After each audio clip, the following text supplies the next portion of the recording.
Orain, Salvador eta Matxin. Aita semeak dira. Aita semeak.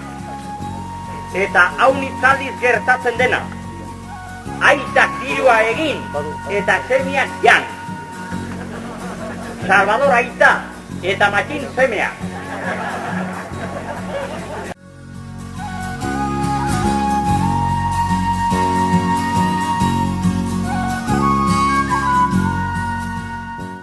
Iparraldeko Euskal Herriko bertsolaritza hegoaldean ezagutzera eman zutenak, guretzat lehenak eta gaina intzindariak guretzat Matxin eta Salvador eta Matxin izan zen.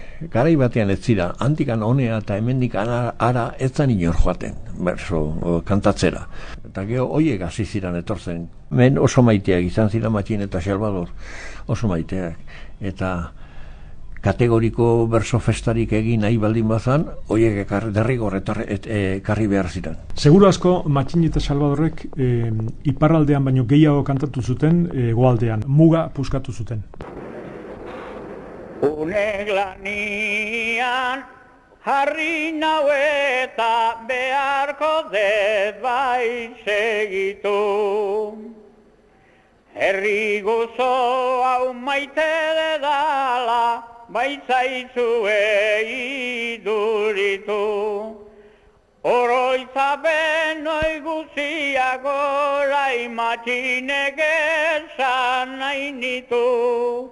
Gipuzkoan hemen hasi nitzen da, hemen beharko dut gelditu.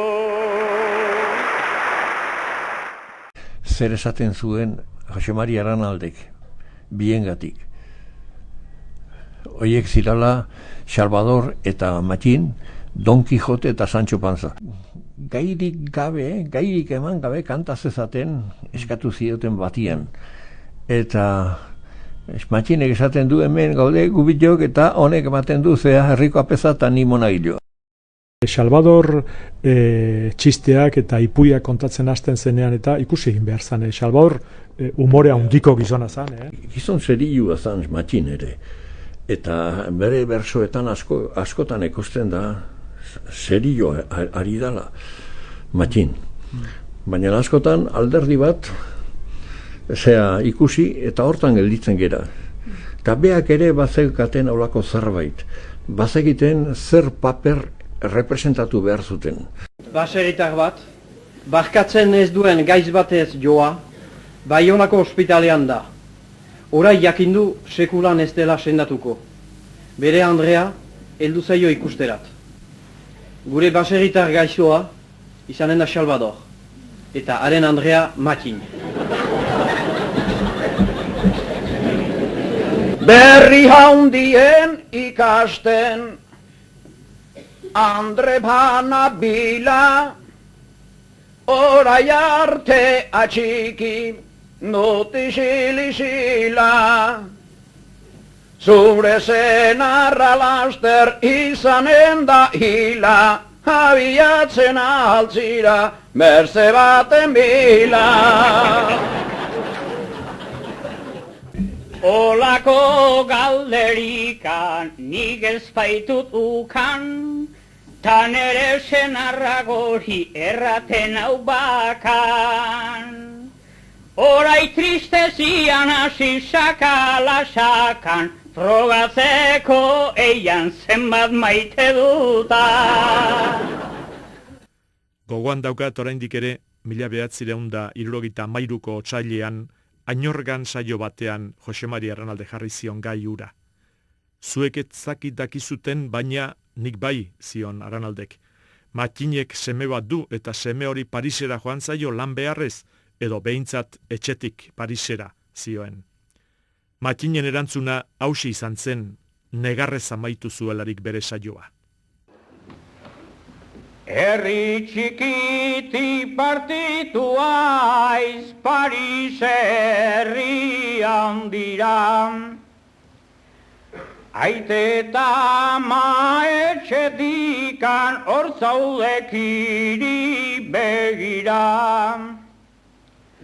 Urte batzuek hor pasatare Parisen itzultak jira, aita mengana etorra dita lehen bailen Euskal Herrira. Salvadorrek bere odolaren mintzoan bertso saila eskaini zion Matxini Añorgako gaiura zela eta. Matxin zu atzo arte irriaren giltza, gaur euskal mingainetan kurri zabiltza.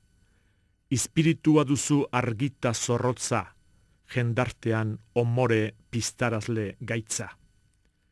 Momentu txarra pasatu zuen benetan saio hartan Matxinek.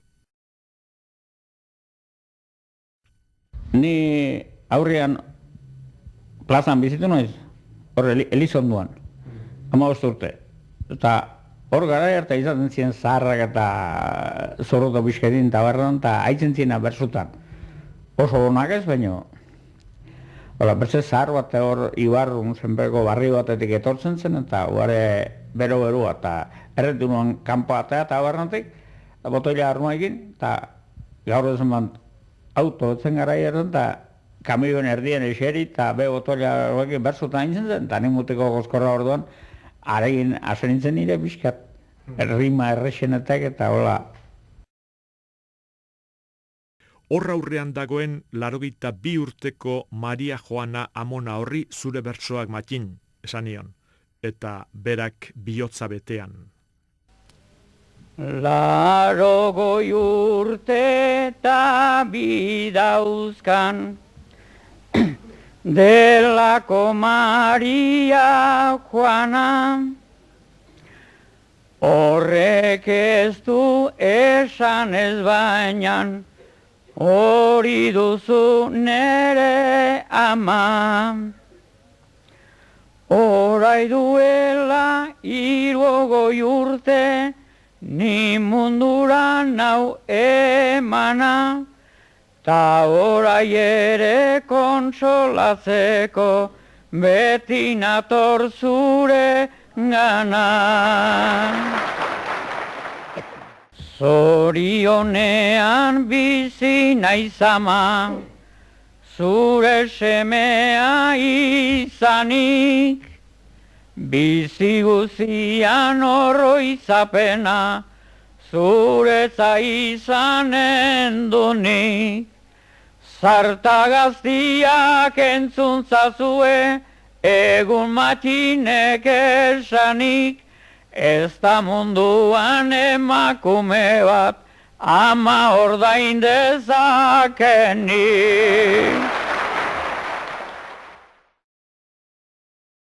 Matxin beti irriparra Espainietan, Salvador beti serio. Egia da, biak oso ondo elkar osatzen zutela, eta biak oso ondo elkar ezagutzen zutela, eta ondo konpontzen zirela.